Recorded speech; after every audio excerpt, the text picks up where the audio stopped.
1961년 5.16을 통해 정권을 장악한 박정희, 그리고 1979년 12.12를 통해 정권을 장악한 전두환.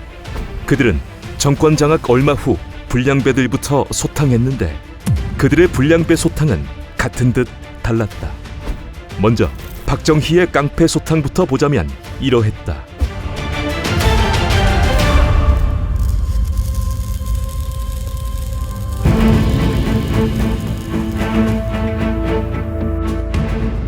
(1953년) 동족 상잔의 비극 6.25가 막을 내린 직후 이정재는 임화수, 조열승 등과 7인회를 시작으로 동대문파를 결성하게 되고, 이후 세력을 넓혀가던 이정재는 해방 후 정치권과 교류하며 우익단체에서 활동한 깡패들의 수준을 넘어 이기붕이라는 당시 권력자와 결탁하여 이른바 정치깡패가 되는데, 그 과정은 이러했다.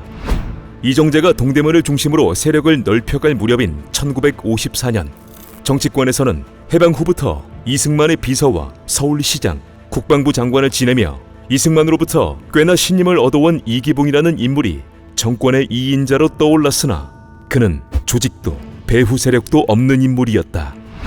때문에 이기붕은 자신을 뒷받침해줄 세력으로 음지에서 활동하는 깡패들과 인연을 맺으려 했고, 먼저 이북 출신으로 당시 명동에서 활동하던 이화룡에게 접근했으나 이화룡은 이기붕의 제안을 거절했다. 그러자 이기붕은 눈을 돌려 동대문파의 이정재와 손을 잡았고, 이러한 과정으로 이기붕이라는 당시 실세와 결탁한 이정재는 1954년 이승만의 장기 집권을 노린 4.45 입개헌에서의 난동을 시작으로 자신의 부하들을 동원해 이와 같은 수많은 사건에 개입하여 반자유당 세력의 정치 활동을 방해하는 악행을 일삼았다. 그렇게 1950년대 후반까지 이기붕과 자유당 정권은 반자유당 세력의 정치 활동을 방해하기 위해 정치 깡패들을 이용했고, 정치 깡패들 역시 자유당을 뒷배삼아 권력을 행사하는 등 자유당과 정치 깡패들은 공생 관계를 이루었으며, 이들을 두고 훗날 학자들은 권력 구조의 하부에 위치하며 정치적 사건에 개입한 그들이 대한민국의 정당 정치와 민주화를 저해시켰다는 내용을 논문에 담기도 했다. 그렇게 정치판에서 설쳐대던 깡패들의 권력 지형이 1958년 바뀌게 되는데, 1958년 제4대 총선에 출마하려 했던 이정재는 자신이 모시던 이기붕에게 지역구를 빼앗긴 뒤 야인으로 살아가게 되고, 이러한 과정으로 이정재가 몰락하며 정치 깡패의 대가 끊기는 듯 했으나, 그때 이기붕은 이정재의 자리를 차지한 새로운 동대문파의 1인자 임화수와 손을 잡았다. 그렇게 이기붕과 자유당의 새로운 사냥개가 된 임화수는 이정재만큼이나 자유당을 위해 설치게 되는데, 자유당의 나팔수를 자처한 임화수는 자신이 마음대로 부릴 수 있는 연예인들을 정치판으로 내몰았고, 1959년에는 반공예술인단을 조직하기도 했다. 그리고 그 무렵 자유당은 1960년에 있을 선거에서 이승만의 사선 당선과 이기붕의 부통령 당선을 위해 1억 원의 자금을 지원하여 정치 집단으로 위장한 깡패들의 집단 대한반공청년단을 발족해 했고, 그 조직의 총재에는 이승만, 부총재에는 이기붕, 단장은 신도환이라는 인물이 되었다. 그러한 대한반공청년단에는 명동의 일부 주먹을 제외한 대다수 서울의 깡패들이 가입했고, 임화수는 종로구 단장을 맡게 되었으며, 순식간에 대한반공청년단은 전국 89개의 단부 조직, 그리고 135만 명의 단원을 거느린 자유당의 전위부대가 되었다. 그런 그들은 1960년 3월 15일 선거에서 이승만을 대통령으로 이기붕을 부통령에 당선시킬 것을 결의했고, 조직원들 사이에는 선전 요령문과 선거 자금이 비밀리에 돌았으며, 또한 3.15 선거에서 부정을 저지르라는 지령이 내려졌다.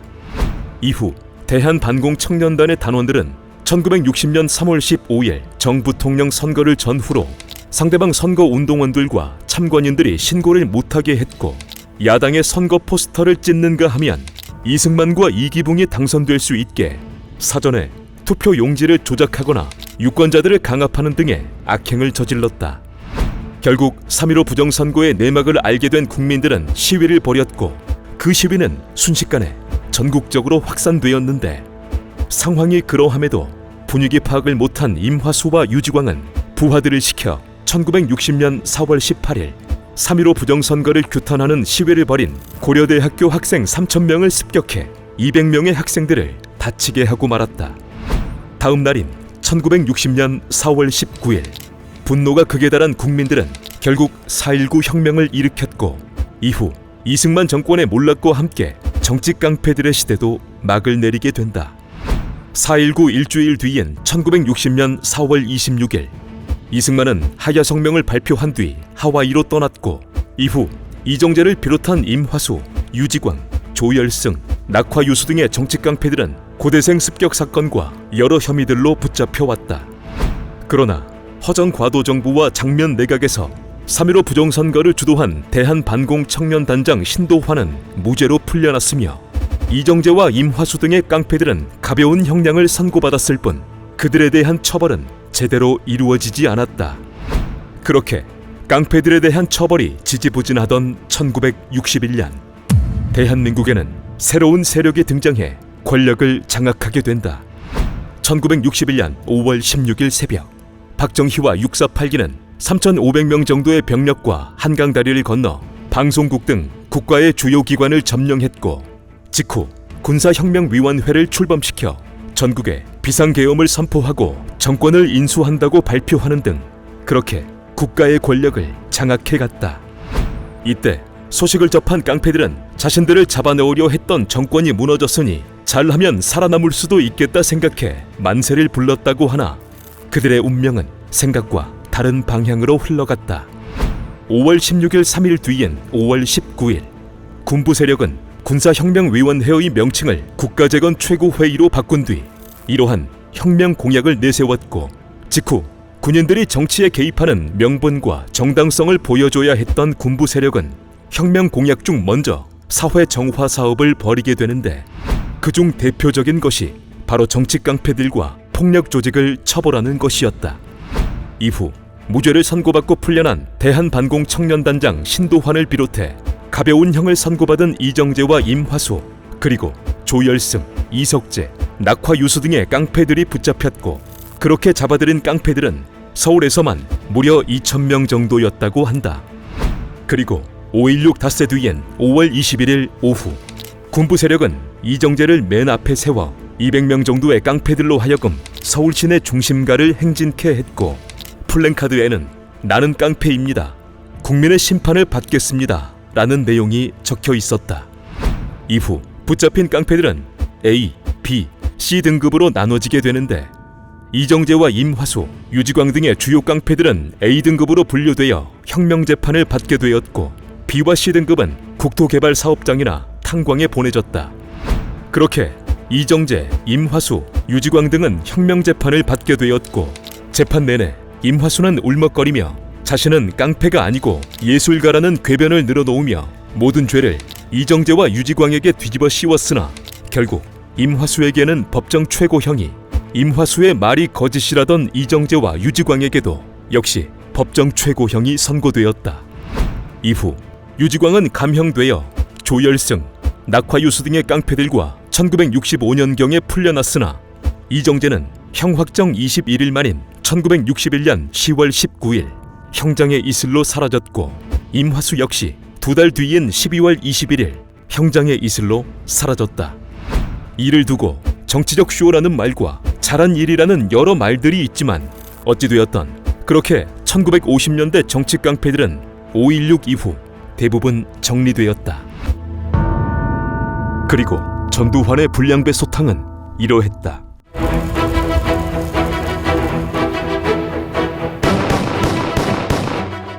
(1979년) 11.6 사건 이후 최고 권력자가 사라진 권력에는 공백이 생겼고, 그러한 권력의 공백기에 11.6 사건의 합동수사본부장이자 당시 보안사령관이었던 전두환은 하나회 세력들과 1979년 12월 12일 12.12 쿠데타를 일으켜 군권을 장악했다.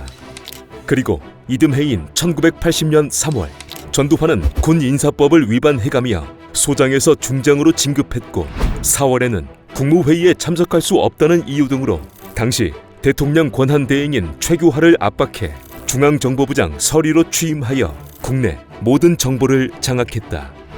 또한 한 달 뒤인 5월 말에는 정부 위의 정부라고 할 수 있는 국가보위 비상대책위원회, 이른바 국보위를 설치하여 입법, 사법, 행정, 3권을 장악해 국정 운영의 주도권을 쥐게 된다. 이후 전두환을 상임위원장으로 한 국보위는 정의사회 구현을 슬로건으로 내걸었고, 국민적 기대와 신뢰를 구축한다는 목적으로 사회 정화를 위해 불량배 소탕 계획 3,000계획 5호를 공표했다. 이것은 1961년 5.16 이후 박정희의 깡패 소탕과 국토건설단을 따라한 것이었고, 계획에 따라 1980년 8월 초 사회학 1소 특별조치 개헌포고 제13호를 발령하여 불량배들을 일제히 검거하도록 했다. 이들이 말한 불량배들의 기준은 막연하고 모호했는데, 잘못을 뉘우치는 마음가짐, 즉 개전의 정 없이 주민의 지탄을 받는 자, 불건전한 생활 영위자, 재범 우려자 등을 말하는 것이었고, 때문에 누구든 그 대상에 포함될 수 있었다. 그렇게 1980년 8월부터 이듬해인 1981년 1월까지 군과 경찰 80만 명이 투입되어 전국에서 무려 6만 755명을 법원에 영장 없이 잡아들이게 되는데, 한국이 무슨 불량배들의 나라도 아니고 이렇듯 많은 사람들이 잡혀온 이유는 당시 경찰서별로 250명에서 300명을 잡아 넣으라는 지시가 내려졌던 이유에서였고, 때문에 경찰들은 실적을 올리기 위해 닥치는 대로 사람들을 잡아들였다.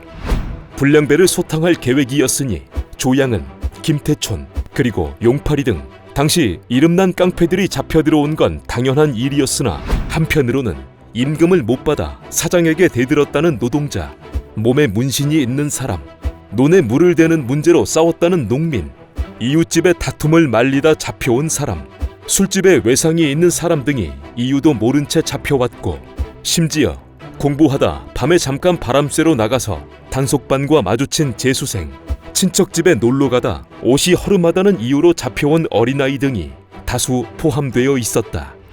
그렇게 영장 없이 붙잡혀온 이들은 항변의 기회도 갖지 못한 채 보안사, 헌병대, 중앙정보부 요원들로 구성된 심사위원회에서 A, B, C, D등급으로 분류되는데, A등급은 군사재판 또는 검찰 인계, B등급은 순화교육 후 근로봉사, C등급은 순화교육 후 사회복귀, D등급은 훈방조치되었다.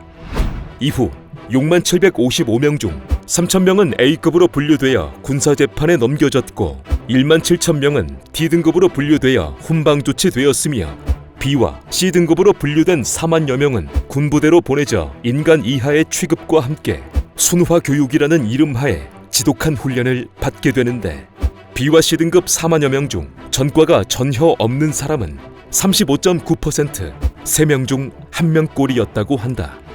그렇게 4주간 3천 교육을 받게 된 이들은 오전 6시부터 밤 10시까지 하루 16시간의 일과를 소화하게 되는데, 일과 중 교육생들에게는 수시로 군홧발과 몽둥이가 날아들었고, 잠자는 시간을 빼고는 하루 종일 PT 체조를 비롯해 300kg 정도 되는 목봉체조 등의 잔혹한 훈련을 받아야 했다. 그리고 서너 숟갈 정도밖에 안 되는 밥을 먹을 때에도 돼지보다 못하면 돼지고기를 먹지 말자, 소보다 못하면 소고기를 먹지 말자 라는 말을 외친 뒤에서야 밥을 먹을 수 있었고, 10시에는 취침이 이루어졌으나 자정과 새벽 2시, 새벽 4시와 6시 이렇게 2시간 간격으로는 자다가도 일어나서 심한 육체적 훈련을 받아야 했다. 이렇듯 순화교육이라는 이름으로 무자비한 교육이 이루어지던 1980년 9월, 전두환은 대한민국 최고 권력자 자리에 올랐고, 한편 신군부는 삼천교육대에 관한 보도지침을 언론에 내렸는데, 때문에 당시 언론에는 삼천교육대에 관해 검은 과거를 씻는 참회의 땀방울, 인간 재생, 땀을 배우는 인간 교육장이라는 내용이 보도되었다. 그러는 동안에도 교육생들은 언젠가는 돌아갈 수 있다는 생각으로 악몽 같은 4주의 시간을 견뎠으나, 또 다른 고통이 그들을 기다리고 있었다. 순화교육 이후 사회복귀로 분류된 C등급의 사람들은 4주간의 교육 이후 퇴소했으나 갈만했으니까 갔을 것이라는 사람들의 수군거림과 삼천교육대 출신이라는 낙인이 찍혀 손가락질을 받아야 했다. 그리고 1990년대 초반까지는 그들의 주민등록 등본과 초본에 삼천교육 이수자라는 표시가 되어 있어 취업에도 불이익을 받았고, 동네에서 무슨 사건이라도 일어나면 경찰들은 제일 먼저 교육생들을 찾아 사건 당일의 행적을 캐물었기 때문에 정상적인 생활을 하기가 어려웠다고도 한다. 또한 순화교육 이후 근로봉사로 분류된 B등급은 4주간의 교육 이후 전방 20개 사단으로 보내져 진지구축, 자재 운반 등에 투입되었는데 이때에도 그들에게는 인간 이하의 취급이 이어졌고 전과 다름없이 수시로 무자비한 군합발과 몽둥이가 날아들었다. 이듬해인 1981년 1월 계엄 해제와 함께 삼청교육은 사라졌으나 신군부는 죄를 범한 자, 재범 위험성이 있는 자에 대해 보호 처분을 한다는 내용의 사회보호법을 근로봉사 중인 이들에게 적용시켰다. 때문에 근로봉사를 하고 있던 사람들에게는 또다시 1년에서 5년의 보호감호 처분이 내려졌고, 그렇게 청송보호소로 옮겨진 교육생들은 보호감호 기간을 마치고 사회로 돌아왔으나 후유증 때문에 일상생활과 경제활동을 하는 것이 쉽지 않아 어렵게 살아가야 했다. 세월이 지나 삼청교육대의 잔혹한 실상은 노태우 정부에서 열린 50 청문회 때 교육생들의 증언을 통해 알려졌고, 1988년 국방부는 삼청교육대 피해자들의 통계를 발표했는데 공식 집계에 따르면 훈련 중 생을 다한 이들은 54명, 후유증 때문에 생을 다한 이들은 397명, 정신장애 등 상해자 2678명이었고 삼청교육대에 다녀온 곳을 숨기려 알리지 않은 사람들까지 하면 더 많을 것으로 예상했다. 이렇게 피해자들이 많았던 삼청교육대, 과연 전두환은 어떤 입장을 보였을까? 50 청문회에 출석한 전두환은 이러한 말을 전했다.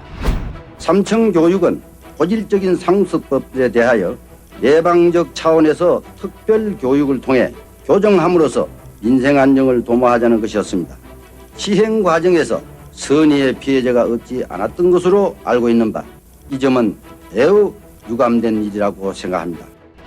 그렇게 세월은 흘러 2006년 국방부 과거사 진상규명위원회는 삼청교육대의 설치는 불법이며 교육 과정에서 각종 인권 유린이 자행되었음을 발표했고, 한참의 시간이 지나 삼청교육을 받은 사람들의 근황이 언론에 공개된 적이 있었는데, 그들의 근황은 삼청교육대를 다녀온 뒤부터 현재까지 후유증 때문에 자신의 형제들마저 알아보지 못하는 사람, 후유증 때문에 발이 썩어 들어가고 있다는 사람, 일을 할 수 없을 만큼 몸에 장애를 입어 경제적으로 매우 힘들게 지낸다는 사람, 남은 여생을 수십 가지 약으로 견디며 살고 있다는 근황들이었다.